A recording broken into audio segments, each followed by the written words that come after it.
Hey guys, and welcome back to the HH Gaming YouTube channel. Today we're going to be doing a little bit of a deep dive into how damage is calculated in the game and how a champion goes about dealing damage. Now there's a lot of video content out there about how to optimize and how to efficiently deal damage, but today I thought it would be a good idea if we went in and actually explained from a very basic level how a champion goes about configuring its damage.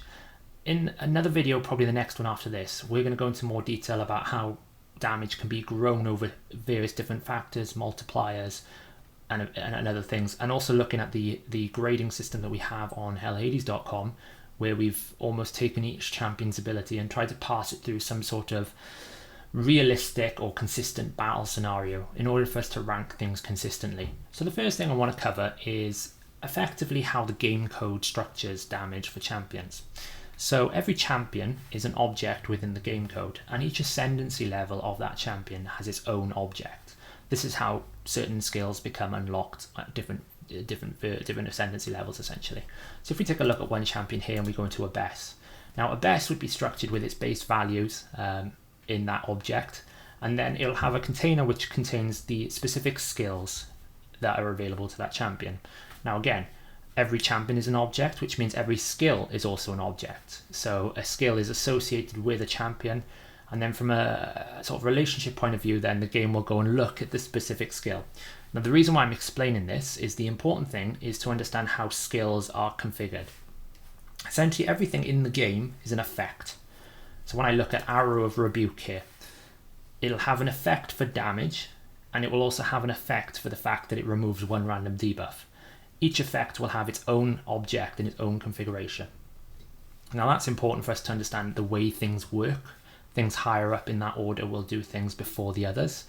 And this is important when we look at certain effects that we want to apply first or last, such as freeze. If freeze gets applied first, then obviously the subsequent damage after this will be reduced. Now the reason why I'm explaining it in a kind of a complicated way is the fact that every single action that a champion takes is its own effect means that every effect is configured uniquely and independently potentially from itself. Now this is kind of obvious in certain situations for champions like Trunder or Magnar. Conditional based extra hits are different effects. The first hit will be effect 1, the second hit will be effect 2, which basically means that the first hit can be configured with one type of targeting or one type of multiplier, and the second hit can be configured with something else. For the example of Magnar and Trunder, what that actually means is the first hit is configured as an AoE. Now, a champion such as Duchess passive, which has its own effect, will reduce AoE damage by 25%. However, because the second effect is conditional, it would be impossible to have an AoE conditional based on a single target. Otherwise, every condition on a single target would be AoE. It wouldn't work. But that actually means that the second hit bypasses those passives. So that is why I'm trying to explain that every effect is different. When I talk about effects, I'm talking about individual actions that a skill takes. We'll get more to that probably in the next video, but just keep that in the back of your mind. So now that we know we've got effects in the game, we can look at Arrow of Rebuke and go, well, there's two likely effects here. The first effect will be a damaging effect, and the second effect will be a debuff. For this video, we're not concerned about debuffs. We're going to put them to one side, and we're going to focus on just the damaging effect. Now, when we look at a damaging effect, we're looking for certain things that indicate to us how much damage this has potential. We might look at a defense modifier. We might look at whether the skill is a fixed hit, whether it can crit, whether it can't. Those types of conditions will affect the damage. But the main thing we look at is the multiplier. Now, everyone knows every skill has a multiplication damage, and there's two ways a champion will deal damage. Either they will multiply a stat, or a combination of in some scenarios. So when we look at Arrow of Rebuke here as an example, we're basing our damage on the primary attack, the primary stat of attack for a base. So that number gets multiplied by whatever the internal multiplier of that skill is. In certain scenarios though, however, there is a fixed value, and this would be a classic example of a champion such as Seer, whose Karma Burn, it says damage based on max HP. Actually, the damage is based on a number of factors. It's based on a number of buffs and max HP. So what you have here, instead of it being based on a primary stat, it's based on a fixed value multiplied by conditions. Again, the breakdown of how that works we'll cover in the next video, but the key thing to understand here is it's either a stat or some form of fixed value in which the damage is calculated from. So how do we know what the multiplier is, and what does that mean for us? So the advantage that us data miners have is we are able to access the internal multipliers that are not revealed through the game. For a standard user, they'd look at this and go, it deals damage based on attack. That doesn't tell you how strong it is relative to, say, Ninja's A1, which is Shatterbolt, or say Fushan's A1. All of them deal damage based on attack, but we don't know what the difference is, and obviously they will do different damage. That makes sense. So what we've managed to do, and you can find this on the Hell Hades website, is we've been able to extract all this and use that multiplier for us to determine a value of damage. So for example, we can take a look at the Hell Hades website and see this.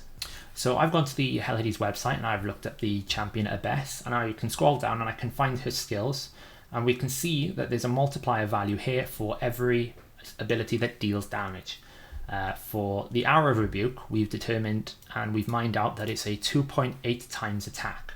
So what this basically means is if I've got 1000 attack value in the game, then the damage will deal 2800 before any other multiplication, crit damage, and all these other things that come into effect. The multiplier value can be different for every skill.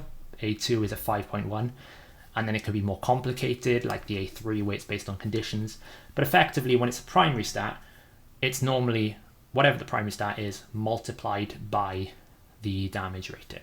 So whatever the primary stat is, normally it is basically the primary stat multiplied by the multiplier that we find in the game. Now, for champions that deal based on a fixed value, for example, the one we used before is Seer. So if we go and find Seer in the Hell Hades website, we can see that the actual multiplier is based on a fixed value. So her A3 is actually a bit complicated because it's conditional based on a boss, but if we were attacking a normal enemy, it would be the enemy's maximum HP multiplied by 0.1 as a fixed value, and then for every debuff it's an extra 0.03 on top of that value. Therefore, you feed more debuffs, you feed more buffs taken, and then we will get more damage. So for champions that deal damage based on a fixed value, for example, Seer, we can go to the Hell Hades website again, and we can scroll down and we can see that actually the multiplier is slightly different. In this example, Seer will deal damage based on the enemy's max HP, but it's multiplied by a 0.1 fixed value, and then for every buff that is absorbed by this skill, either from the enemy or from your own team, that'll increase by a further 0.03. So what it effectively means is if you took 10 buffs, then you're adding 30% damage into the damage of this ability. So now a common misconception that I see in the game when people look at multiplier info, because there's plenty of spreadsheets out there on top of our spreadsheet which actually pushes it through in terms of a proper realistic scenario, is high multiplier must mean high damage. It's not actually the case. There's many factors you need to take into account, but predominantly there are three main factors which determines a champion's ability to deal damage. The first one will be based on the multiplier, but the second one, which is more important, is actually based on how much base attack that they have. So a classic example of this that everyone will probably be aware of is Maneater, for example, has a huge multiplier on his A2. We're talking probably double what the average multiplier is. So when we look at Maneater in the game, where is he? Here he is. This Siphon ability is basically an 8.2 multiplier. If you go to the Hell Hades website, you can see that up there. Now, an 8.2 multiplier compared to, say, someone like the closest champion I can think of that has that is a Saito, and Saito's Army Breaker skill is a 7 times multiplier. So he's 1.2 or 1.3 greater than the highest other champion. Now the problem is you would look at that and go, wow, amazing, huge damage. But actually when you look at his base attack, it's at 837. Whereas if we were to pull Saito out of the vault here and take a look at his base attack, Saito's base attack here is 1321. So effectively there's an extra 600 base attack that's not being factored into the damage. Now that's important because obviously all of the multiplication from, say, an attack percentage chest is based on the base value. So if I've got 1,000 base attack, I'm getting 600 extra attack. If I've got 500 base attack, it's only 300 attack, and it scales in that linear fashion. The more base attack you're going to have, all the pieces around your kit is going to basically gain more damage. So we need to look at the base attack as well as the multiplier to determine whether a champion can deal a lot of damage. There's a third factor as well, and that's damage books. So there's a reason why Trunda is the queen of damage, Magnar being a new potential option, I'll admit. But the reason why she's the queen of damage, 1, her base attack is huge at 1601. The number 1 base attack is still Bistolfus, and he's at 1700, but most new champions, damage-wise, will average somewhere between 1400 to high 1500s if they're an attack-based champion. We can see this if we look at a champion like Herndeg, he's got 1409. Or if we looked at, say, who's the other attack champion that I'm trying to think of? A recent one would be Genbo, if he's in here somewhere. Which faction is Genbo, and is he a Knight Revenant? Oof. Well, let's look at Whisper as an example. 1443. She's a pretty strong damage dealer. If we looked at Skullcrown's a bit lower, as she's an OGO. Actually, she's higher. She's 1509. So when we look at these champions, we're seeing, okay, that's a high base attack. A base attack of 1609 is really high. So that's point 1. Point 2, we know that Forge Rhythm is a double attack. The first attack being an AoE, the second hit based on the condition of HP burn, based on the condition, of stun not being there. Now, if that stun is not there, that will be a single target extra hit. And the multiplier is the same for each hit. So the first hit is a 3 times, and the second hit is a 3 times as well. So effectively, if you really lower the accuracy, which is what most people do, you're getting a 6 times AoE multiplier. Now, just for context, all the other AoE multipliers average around about 3 to 4. So she's 2 higher than everyone else. So we've got a high base attack, we've got a high multiplier, and to throw it all in, she's also got 30% extra on her books. That's the third factor. So the fact that she's top of every single category, that's why she becomes a super damage dealer. Whereas if we compare it to someone like Brogny's also got a 6 times multiplier, I believe his A2 is. Really high. But he's only got 10% damage, so he's already 20% weaker. He's only got 782, so he's below half of what a Trunda can do. So even though the multiplier is matching, the damage is significantly lower. Not to say that it's not as good, it's still pretty strong, but it's not Trunda level. So now that we've covered those 2 points, obviously there are other elements to come into here. Champions that deal multiplication on damage based on the presence of buffs. The obvious one here being the good old Turvold, who will deal extra damage based on more buffs on him. What you tend to find is once you've gone through these 3 tiers of primary stat, multiplier, and then books, even though books is the same thing, additional damage, such as whether it crits or not, the crit damage is a multiplier. So these things will increase linearly. Things such as masteries, where it's 6%, 8%, anything that multiplies that damage will do it consistently on every other ability. The primary stat is the only one that you can actually make additive, and obviously champions that are new to the game, such as Ninja, where he can increase his own attack, that obviously makes a big difference in terms of how we calculate damage. We'll cover the multiplication angles in the next video because that's quite a deep topic and I don't want to rabble on about it. However, what I just wanted to point out there is there's a third wave now of elements that will decide whether or not a champion deals a lot more damage or a lot less damage. Now, not every champion is straightforward. There are champions, especially the original champions, where the multiplier information is a bit haywire. So the main thing to point out is certain champions will deal damage based on a combination of primary stats. So what we mean by that is the main ones coming to mind is Fel Hound. And now Fel Hound is used a lot for campaign farming and can be used for Fire Knight, as he's got the Reflect. If I can figure out which faction he's from, he's got to be Demon Spawn, isn't he? There he is, a little rare. So Fel Hound on his A1 will deal damage based on defense and attack. So the multiplier concept remains the same. It takes the defense and it takes the attack from the champion stats, and then it will multiply based on an internal multiplier. Now these types of skills are actually quite bad for damage dealing because you have to split your resources and you can never really truly maximize your value. When you're dealing damage with Thunder, you just stack as much attack and then balance it out with crit damage.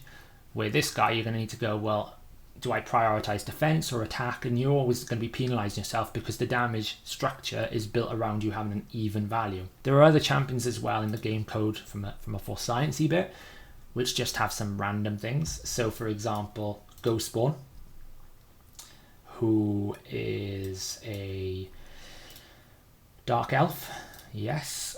One of his abilities will deal damage based on speed, which is just an additive effect. So he basically just adds whatever speed he's got onto his damage, which is really strange. Doesn't make sense why they would do that, but there are a few champions that have a little bit of extra speed. I think the starter champions have 75 base speed, which is quite weird. Doesn't really affect your decision making because you can't add a load of speed. However, it's a factor to know that there are some champions in the game that deal weird multipliers. But on a general basis, especially newer champions, it's always based on a flat attack or defense or HP and then or a fixed value. So the final question then, obviously, that most people ask based on this is, should I push all my primary attack or should I push all my defense to increase my damage? The next video will go into much greater detail about all the different effects and all the different ways you can increase damage and how that mathematically works, and it'll be much more of a math exercise. But in a general principle, you always need to balance out your primary stat with crit damage. And there is a tool that we've built on the website which will help you figure this one out without having to go into detail. So if we head over to that, we can show that. So I'm on the Hell Hades website now. If you head up to Raid Shadow Legends and you go to the damage efficiency tool, which is placed here, what this will do is this will take the primary stat of a champion that you've got there. So if I wanted to find out how much crit damage I needed, or how much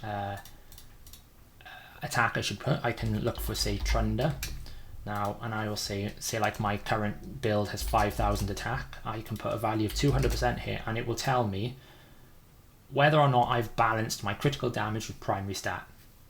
There's a math formula that we will cover in the next video which basically looks at the primary stat of your champion, predicts essentially what your final build should be like based on having the primary attack in chest, crit damage gloves, vice versa, and then it will give you an outcome of, have you got the right amount of crit damage to match your attack?